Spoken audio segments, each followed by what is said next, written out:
The Velthari Dominion had ruled the stars for over 3,000 years, and in all that time, they had never known defeat in battle against any species they had encountered across the galaxy.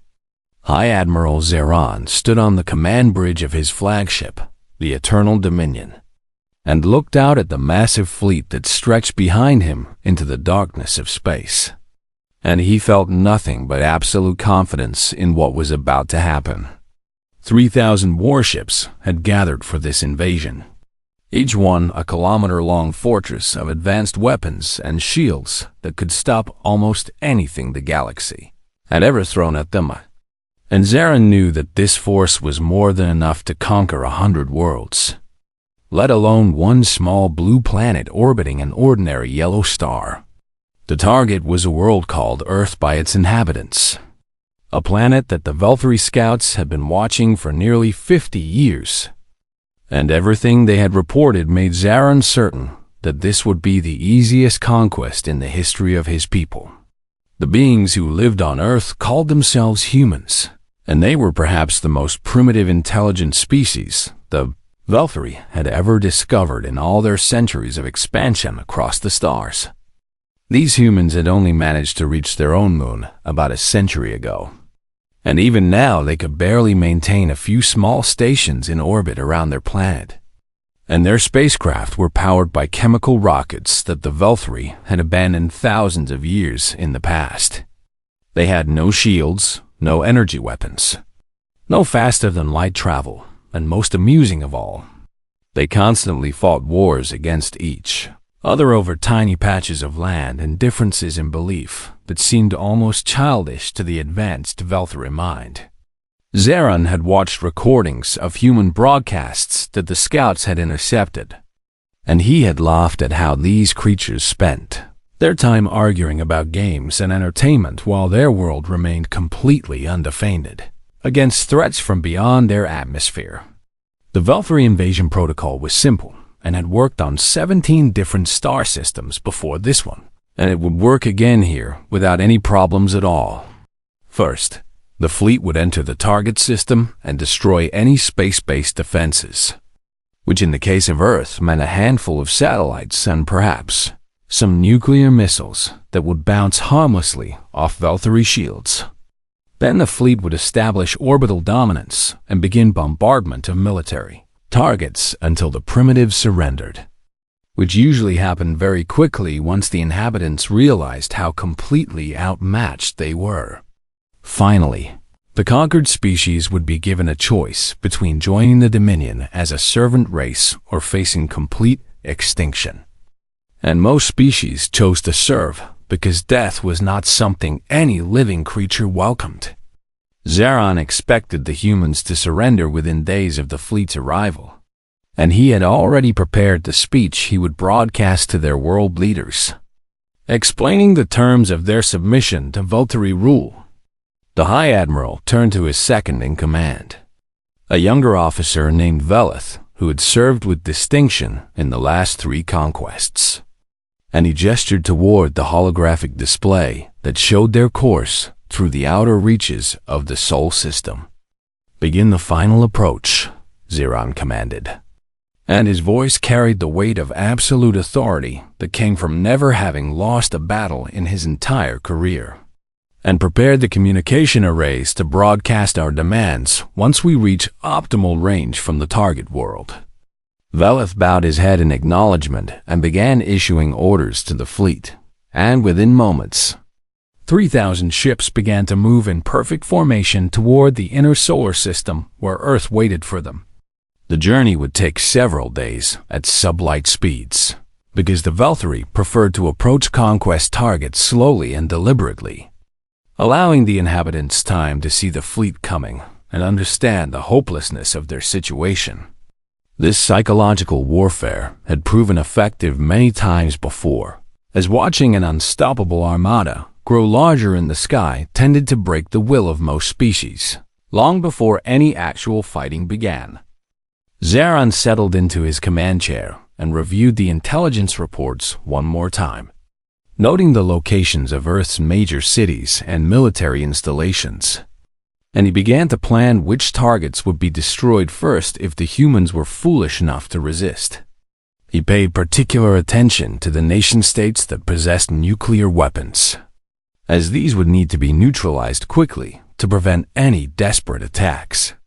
Though Valkyrie shields could easily withstand even the most powerful human warheads, the reports also mentioned something called the United Nations, which appeared to be a gathering of human leaders that tried to maintain peace between their constantly warring factions.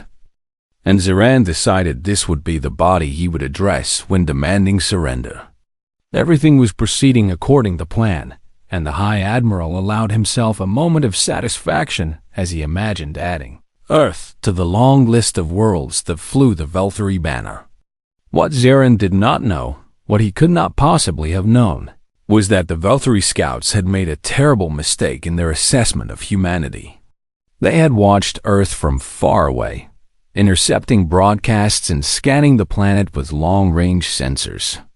But they had never gotten close enough to see what was really happening in the dark places of the solar system. They had seen humans arguing on their entertainment broadcasts and assumed this meant the species was divided and weak. But they had not understood that humans could argue about small things while working together on large ones. They had seen human weapons and judged them primitive. But they had not realized that the weapons humans showed to each other were not the same as the weapons humans had built to fight threats from beyond their world. They had seen humanity's history of war and concluded that this was a species that would destroy itself eventually. But they had not grasped the most important truth about human warfare. Humans did not fight because they were stupid or primitive or unable to find peace, but rather because they were very, very good at it. And they had spent their entire existence perfecting the art of killing things that threatened them. Every predator that had ever hunted humans was now extinct or locked in cages for human children to observe. Every disease that had ever threatened to wipe out humanity had been defeated or contained. Every natural disaster that struck human settlements was met with rebuilding and adaptation rather than extinction. And now, for the first time in human history, a threat had emerged from beyond the sky, and humanity had done what it always did when something dangerous appeared on the horizon. They had prepared, in secret, with patience and dedication, building weapons and defenses that no Valkyrie scout had ever detected. Because the humans had known the scouts were watching and had hidden their true capabilities behind a mask of apparent weakness. 30 years ago, human scientists had intercepted Valkyrie communications from a distant star system, and they had realized that something was coming for their world, something that would arrive eventually. And when it did, humanity needed to be ready. The world's governments had met in secret and put aside their differences, creating a hidden alliance called the United Earth Defense Council, and they had poured resources into projects that officially did not exist. While the Valkyrie watched humans argue about politics and sports, those same humans were building weapons in the darkness of the outer solar system. Weapons designed specifically to kill things that came from beyond the stars. And now, as High Admiral Zeran's fleet began its final approach toward Earth, those weapons were waking up, and the trap that humanity had spent 3 decades building was about to close around the most powerful armada the Valkyrie had ever assembled. The humans had a saying that Zeran would never get the chance to learn, a warning that their ancestors had passed down through countless generations of survival against things that wanted to eat them. Never corner something that is meaner than you. The Valkyrie were about to discover that humanity was very mean indeed, and that the small blue world they had come to conquer was not the helpless target they had imagined, but rather the most dangerous place in the entire galaxy for uninvited guests. The fleet continued forward, confident and unaware, toward a destruction that none of them would see coming until it was far too late to escape. Deep beneath the frozen surface of Europa, one of the moons of Jupiter, Admiral Chen Wei-lin sat in the command center of a facility that officially did not exist. and she watched the holographic display that showed 3,000 red dots moving slowly through the outer solar system. Station Prometheus had been built over 20 years ago, carved out of the ice and rock by machines that worked in absolute silence. And it served as the true headquarters of humanity's defense against threats from beyond the stars. The facility was invisible to any sensor technology the Velthri possessed because it was buried under kilometers of ice, and used no energy signatures that could be detected from space. And the only way to communicate with it was through quantum-encrypted channels that could not be intercepted. Admiral Chun was 63 years old, and she had spent the last 30 years of her life preparing for this exact moment, knowing that someday the enemy would come, and that she would be the one to give the orders that would determine whether humanity survived or perished. She had been a young officer in the Chinese Navy when the first Velthri transmissions were intercepted, and she remembered the fear that had gripped the world's leaders when they realized what was coming. But she also remembered the determination that had followed that fear, the cold and calculating resolve that humanity had shown when faced with the possibility of extinction at the hands of an alien empire. The United Earth Defense Council had formed in secret, bringing together the greatest military minds and scientists from every nation on the planet. And they had asked themselves one simple question: how do you defeat an enemy that has better ships, better shields, and better weapons than anything you can build? The answer they had found was both brilliant and terrifying. You do not try to match them ship for ship, because that is a battle you cannot win. But instead, you change the nature of the fight itself, turning the entire battlefield into a weapon that they cannot see coming.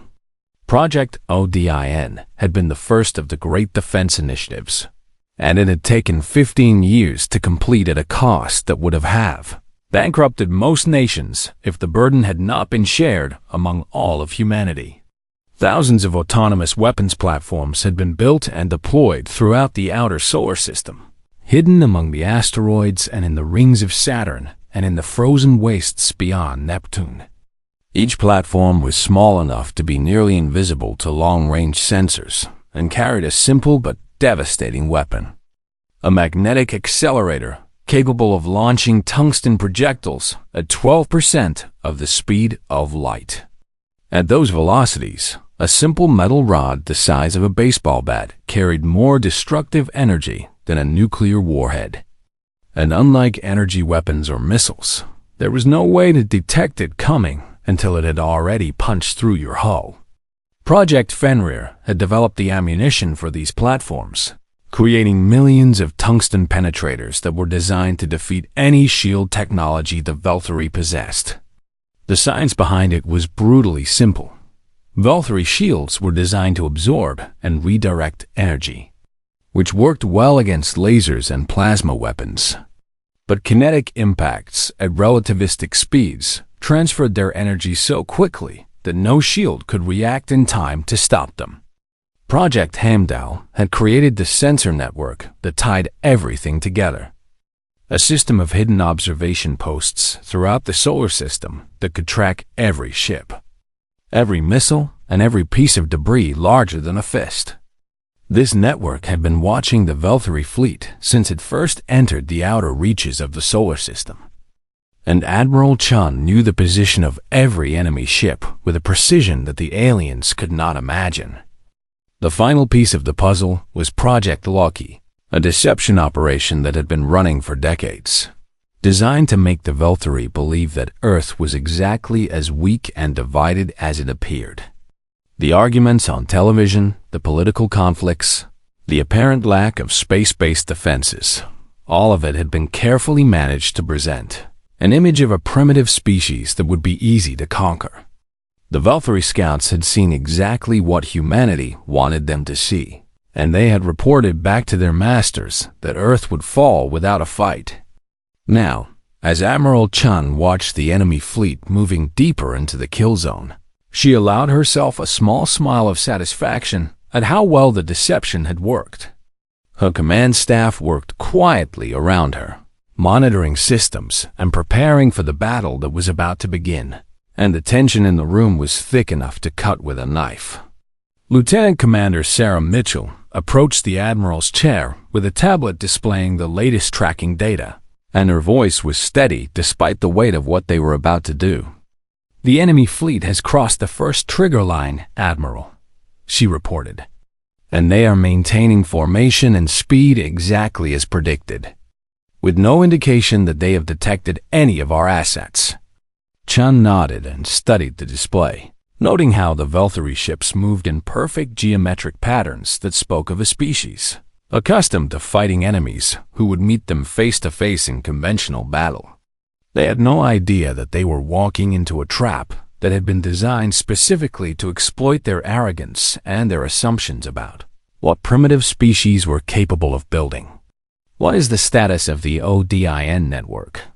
Chun asked, and her voice carried the calm authority of someone who had been preparing for this moment her entire adult life. "All platforms report ready, Admiral," Mitchell replied, "and we have targeting solutions for every ship in the enemy fleet, with multiple redundancies in case any platforms malfunction or are detected." Chun looked around the command center at the men and women who had dedicated their lives to this moment, and she felt a fierce pride in what humanity had accomplished in the face of impossible odds. 30 years ago, they had been a divided species with no presence beyond their own moon. And now they had turned the entire outer solar system into a fortress that could destroy any fleet foolish enough to enter without permission. The cost had been enormous, not just in money, but in the brilliant minds that had worked themselves to exhaustion and the brave souls who had died in accidents during construction in the harsh environment of deep space.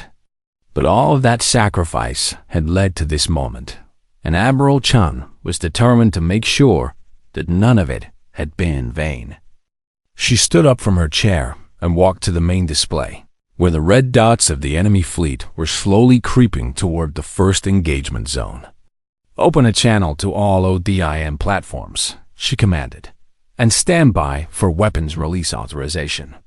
The communication officer acknowledged the order, and suddenly the display lit up with thousands of green dots representing the weapons platforms that were now active and awaiting her command.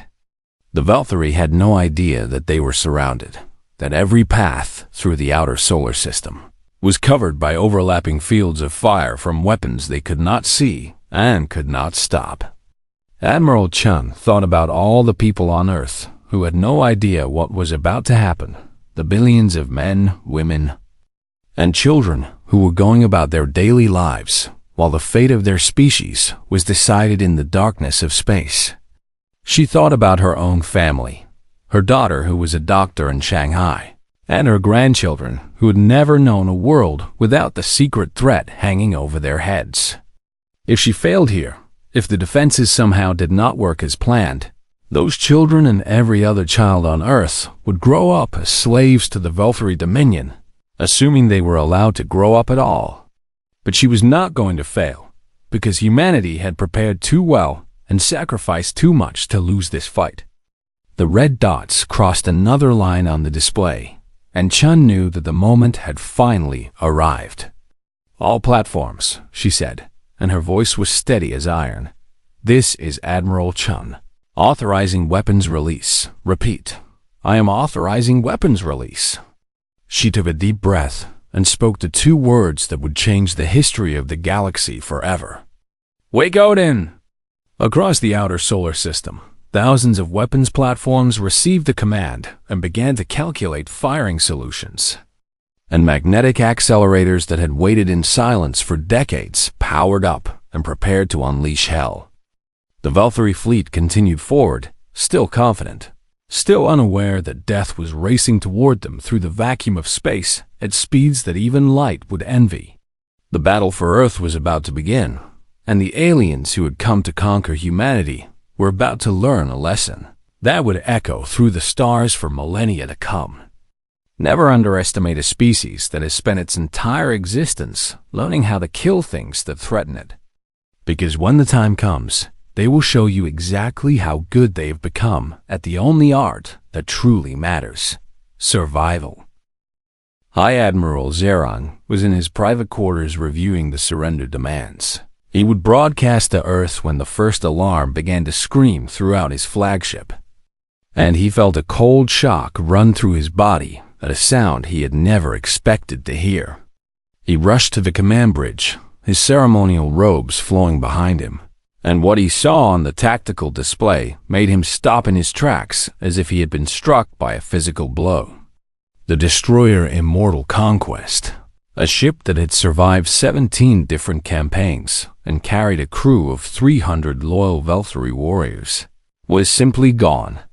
Where it had been moments before, there was now only an expanding cloud of debris and frozen atmosphere, tumbling through space like the scattered remains of a broken toy. What happened? Zeron demanded, and his voice cracked with a fear he had not felt since he was a young cadet learning the arts of war. Was it a malfunction? A reactor breach? What destroyed that ship? His officers scrambled to analyze the data, but before they could respond, another alarm blared, and the tactical display showed a second ship vanishing in another silent explosion of metal and fire.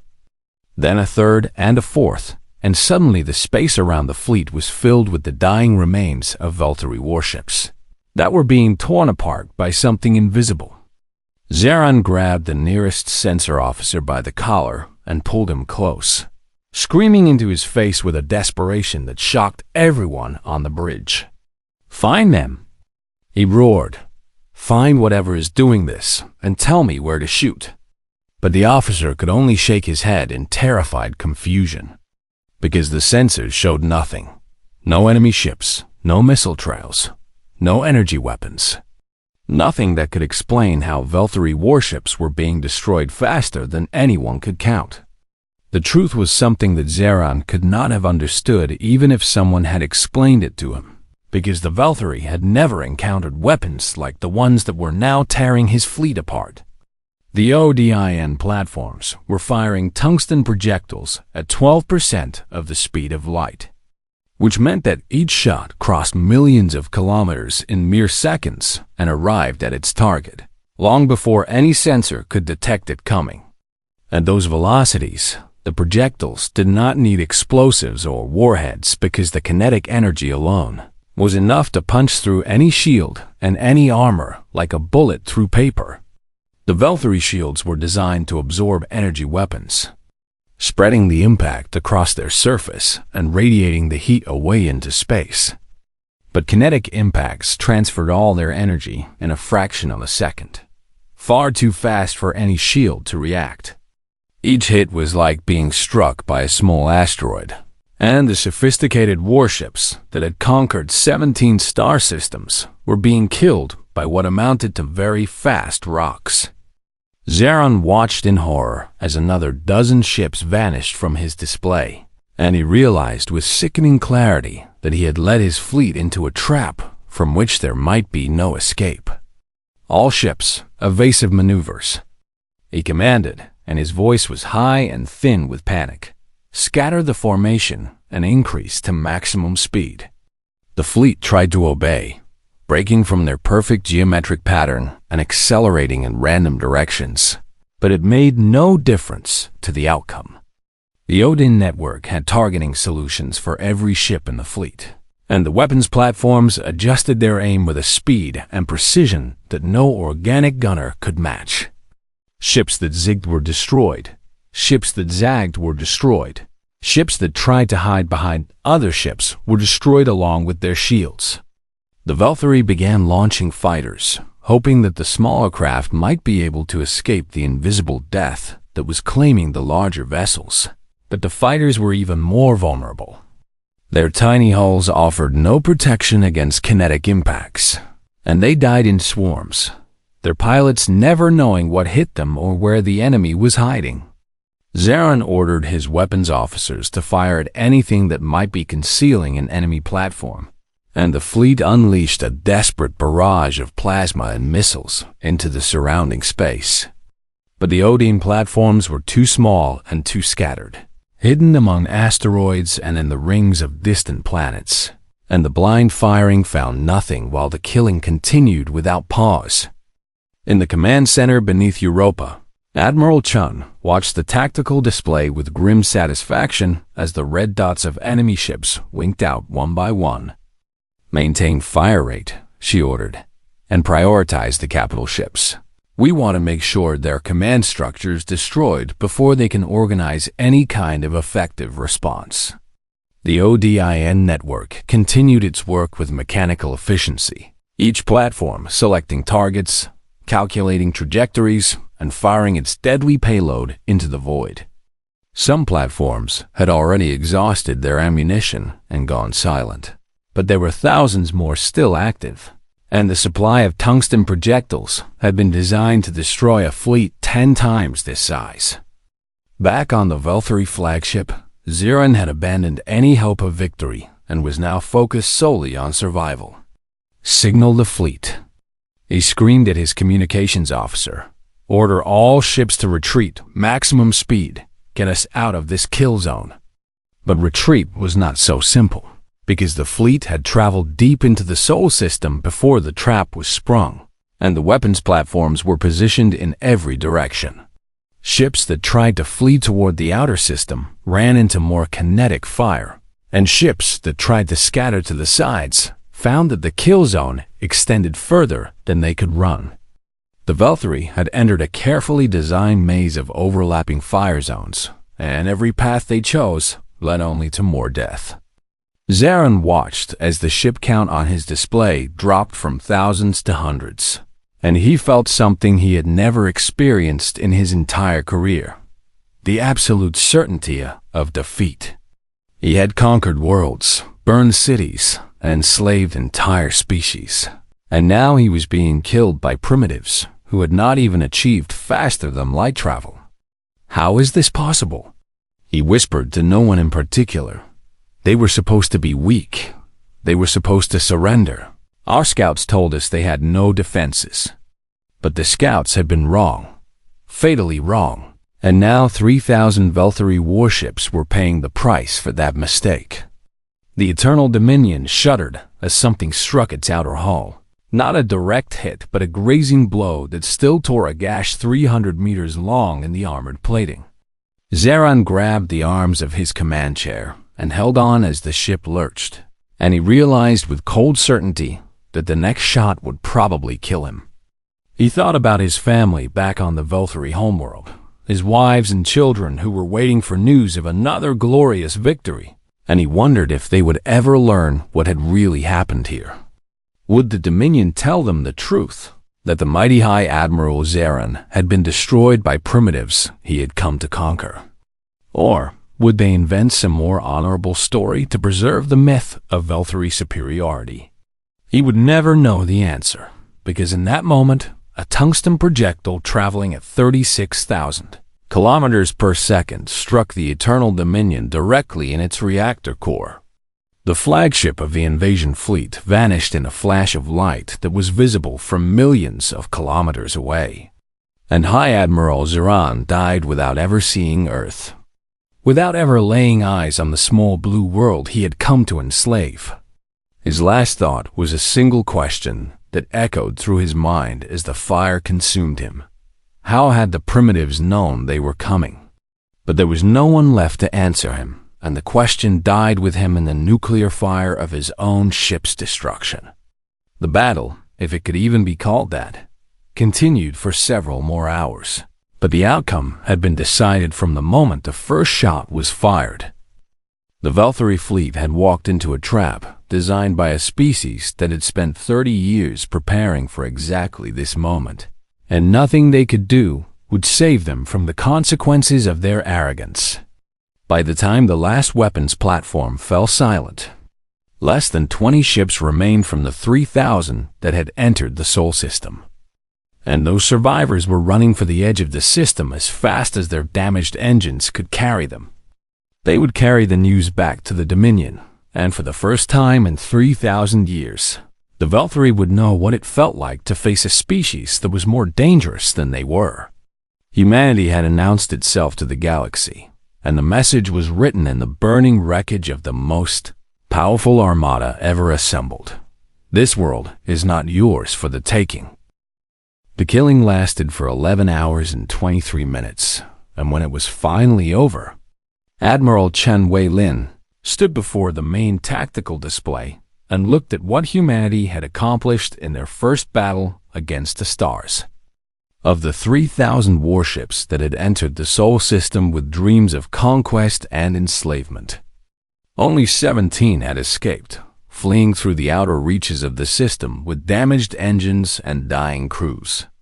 The rest were scattered across millions of kilometers of space, reduced to debris fields of twisted metal and frozen atmosphere, and the bodies of Velthari, warriors who had never seen the enemy that killed them. It was the greatest military victory in the history of any species, and it had been won without a single human ship ever firing a weapon or being placed in danger. Admiral Chen felt no joy as she surveyed the results, only a deep and profound relief that the trap had worked exactly as designed, and that Earth would be safe for at least a little while longer. She turned to her command staff, these men and women who had worked beside her for decades, preparing for a battle they had hoped would never come. And she saw the same exhausted relief reflected in their faces. Lieutenant Commander Mitchell approached with the final casualty report, and her hands were shaking slightly as she handed over the tablet.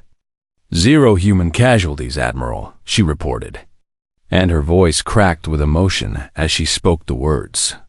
Every platform functioned within acceptable parameters, and no enemy fire came close to any of our hidden installations.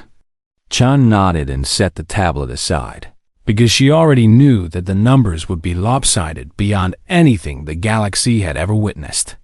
3,000 enemy ships destroyed against 0 human losses. It was the kind of victory that would have been dismissed as impossible propaganda if anyone had predicted it before the battle. But the victory had come at a cost, even if that cost was not measured in human blood. The ODIN network had expended nearly 40% of its ammunition reserves, and replenishing those stocks would take years of mining and manufacturing in the harsh environment of the outer system. Several hundred platforms had been destroyed by the desperate blind firing of the Velthari, and replacing them would require resources that humanity could barely spare. And most importantly, the secret was out. The galaxy now knew that Sol System was not the easy target it had appeared to be, and that knowledge would bring consequences that no one could fully predict. Chun walked to the window of the command center, a thick plate of transparent aluminum that looked out into the frozen darkness beneath Europa's ice, and she thought about what would come next. The 17 ships that had escaped would carry news of the disaster back to the Velthari Dominion, and the rulers of that ancient empire would have to decide how to respond. Would they send another fleet, this time prepared for the weapons they had discovered, or would they decide that Earth was not worth the cost of conquest? Would they try to negotiate with the species that had destroyed their armada, or would they seek revenge through some other means that humanity had not anticipated? These were questions that no one could answer yet, but Chun knew that humanity needed to be ready for whatever came next. She returned to her command chair and began issuing orders for the next phase of operations, because the battle might be over, but the war for survival had only just begun. I want full damage assessments on all remaining platforms within 24 hours, she commanded, and begin reloading operations immediately using the reserve ammunition stockpiles in the Neptune stations. Her staff acknowledged the orders and began transmitting them throughout the defense network, and the vast machinery of human preparation began to shift from battle mode to reconstruction. On Earth, the people went about their daily lives with no idea what had just happened in the darkness beyond their sky.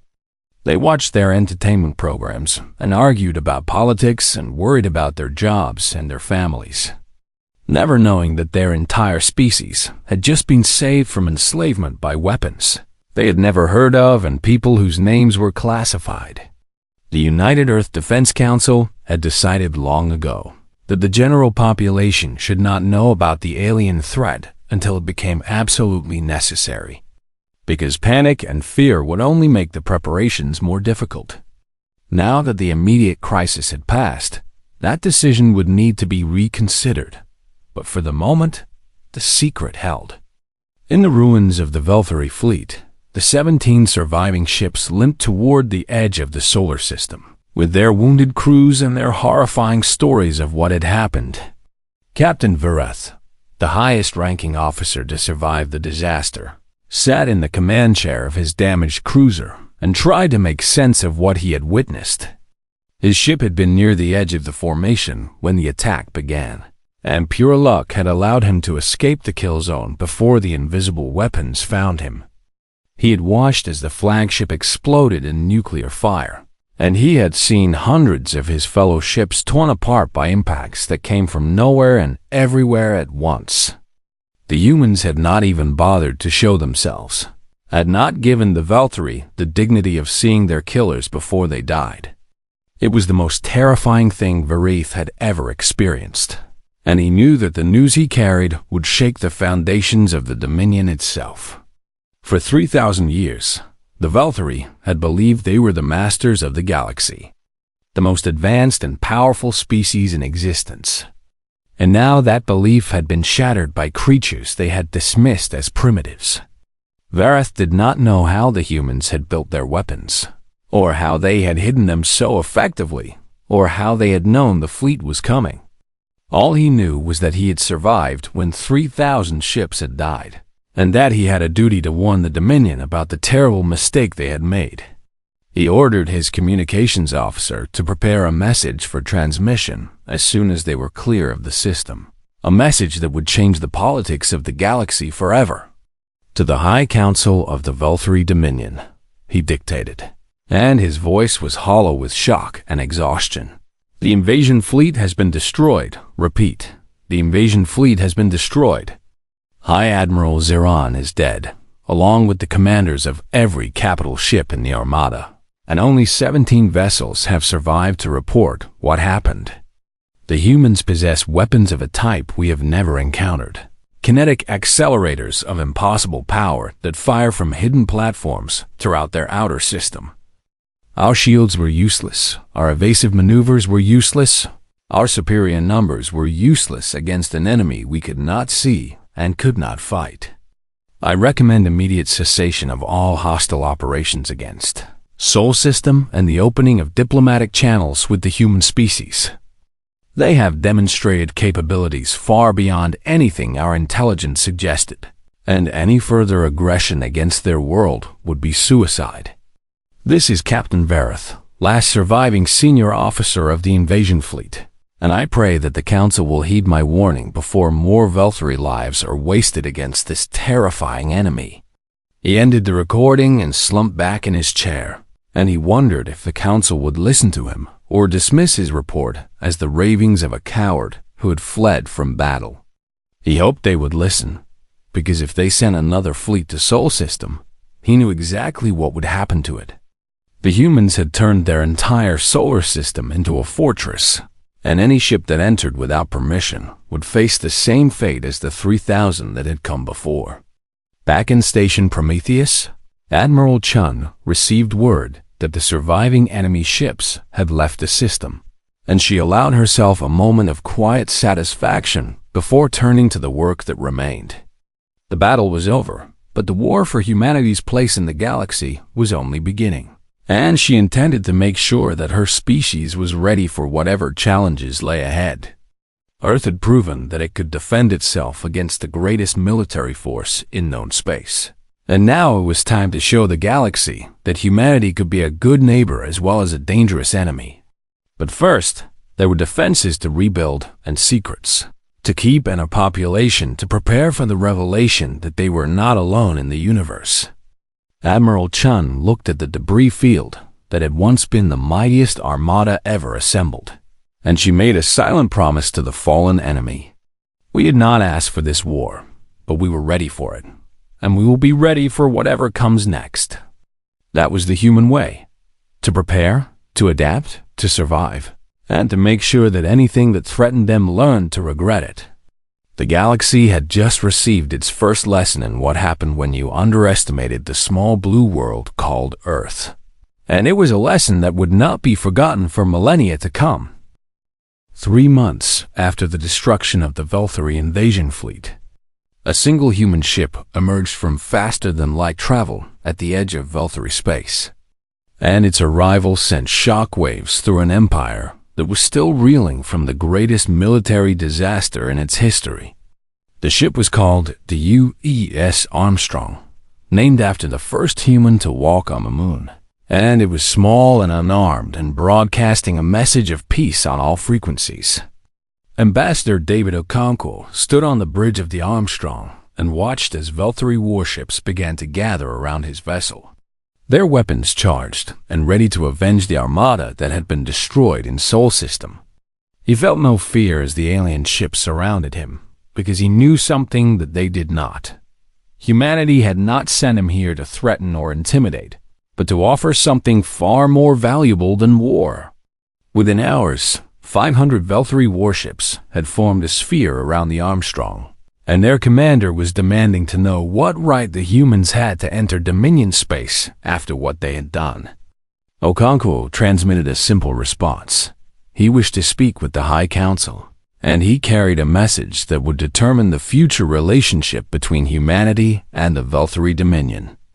The Velthari commander wanted to destroy the human ship and its arrogant ambassador. But orders had come down from the council itself. Bring the human to the capital world alive and let him deliver his message. The council was curious about the species that had achieved the impossible, and they wanted to understand how a civilization without faster-than-light travel had destroyed 3,000 of the most advanced warships in the galaxy. Okonkwo's ship was escorted through Velthari space under heavy guard, and he used the journey to study everything he could about the Empire that had tried to enslave his world. He learned that the Velthari had conquered 17 star systems over 3,000 years, absorbing other species into their dominion as workers and soldiers and servants. He learned that they had never lost a major military engagement before the disaster at Sol, and that the defeat had caused political chaos throughout their empire as different factions blamed each other for the catastrophe. He learned that many Velthari were afraid now, afraid of the strange species that had appeared from nowhere and destroyed their mightiest fleet without revealing itself. This fear was exactly what Okonkwo had hoped to find, because fear could be the foundation of respect, and respect could become the basis for peace. When the Armstrong finally arrived at the Velthari capital world, Okonkwo was escorted by armed guards to the great chamber where the High Council waited to hear what he had to say. The chamber was vast and ancient, filled with the symbols of Velthari power and the trophies of their countless conquests. And the council members looked down at the single human with a mixture of hatred and curiosity. Okonkwo walked to the center of the chamber and bowed respectfully to the assembled rulers. And then he spoke in a voice that carried clearly to every corner of the great room. I come to you not as a conqueror or an enemy, but as a messenger from a species that wishes only to live in peace among the stars. The council members murmured among themselves, and the eldest of them, an ancient Velthari named Zoran, who had ruled for over 2 centuries, leaned forward to address the human.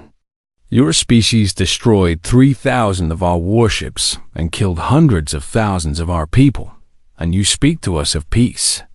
Okonkwo nodded calmly, showing no intimidation in the face of the powerful alien's anger. We destroyed an invasion force that came to enslave our world, and we make no apology for defending ourselves against aggression. But we did not start this conflict, and we have no desire to continue it. And that is why I am here today. He reached into his jacket and produced a small data crystal, which he held up for the council to see. This contains a complete technical analysis of how we destroyed your fleet, and I offer it to you freely as proof that we have nothing to hide. The council members were shocked by this offer, because no species in their experience had ever willingly revealed military secrets to a potential enemy. Zoran gestured for a guard to take the crystal and examine its contents. And within minutes, the council was viewing holographic images of the ODIN network and the kinetic weapons that had killed their Armada.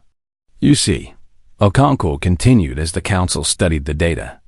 We did not defeat you through superior technology or magical powers, but through preparation and patience and the willingness to use every resource at our disposal. We knew you were coming for 30 years, and we spent every one of those years building the weapons you see here, hidden throughout our solar system, waiting for the day when we would need them. He paused and let the council absorb this information before delivering the most important part of his message. The weapons that destroyed your fleet were the old weapons, built in a hurry with limited resources by a species that had never constructed anything in deep space before. In the 3 months since the battle, we have already begun building new weapons. Better weapons, using everything we learned from your technology and our own innovations. In 10 years, our defenses will be 10 times stronger than they were when your fleet arrived. In 100 years, we will have capabilities that neither of us can imagine today. Okonkwo stepped closer to the council and spoke with quiet intensity that made even the ancient Zoran lean back in his chair. So I ask you to consider carefully what kind of relationship you want with humanity. You can send another fleet, and we will destroy it. And then you will send another, and we will destroy that one too. And this cycle will continue until one of our species is exhausted or extinct. Or you can accept that Earth is not a world you can conquer, and you can treat us as neighbors rather than prey. And perhaps we can learn from each other and grow together in ways that benefit both our peoples. He placed his hands behind his back and waited for the council's response, knowing that the next few minutes would determine the fate of billions of lives. The council members debated among themselves for nearly an hour, their voices rising and falling as different factions argued for war or peace or something in between. Finally, Zoran raised his hand for silence and addressed the human ambassador with a respect that would have been unthinkable before the Battle of Seoul. Your species has proven itself worthy of our attention, human, and the council has decided that further aggression against your world would be unwise. We will withdraw all claims to your star system and recognize Earth as a sovereign world, and we will open diplomatic channels for further discussion of our relationship. Okonkwo bowed his head in acknowledgement, hiding the relief he felt at having achieved his mission's primary objective. There is one more thing, Zoran continued, and his ancient eyes fixed on the human with an intensity that spoke of millennia of experience, a warning from one species to another. The galaxy is vast, and humanity is not the only danger that lurks among the stars, and there are things out there that even we fear. If you are wise, you will continue to build your defenses and prepare for threats that you cannot yet imagine. Because the Velthari are not the worst thing that could come for your world, and the weapons that stopped us may not be enough to stop what else waits in the darkness. Okonkwo accepted this warning with the seriousness it deserved, filing it away for the council back on Earth to analyze. Within a year, the treaty between humanity and the Velthari Dominion was signed, and warning beacons were placed at the borders of Sol System in 100 different languages. The message on those beacons was simple and clear. Here there be humans, do not disturb. And the galaxy, for the first time in its long history, learned to respect the small blue world that had turned its own solar system into a fortress and defeated the mightiest armada ever assembled. Earth returned to its normal routines, though now the people knew the truth about what had happened beyond their sky, and the threats that still waited among the stars. The ODIN network was rebuilt and expanded, and new projects were begun to prepare for challenges that no one could predict.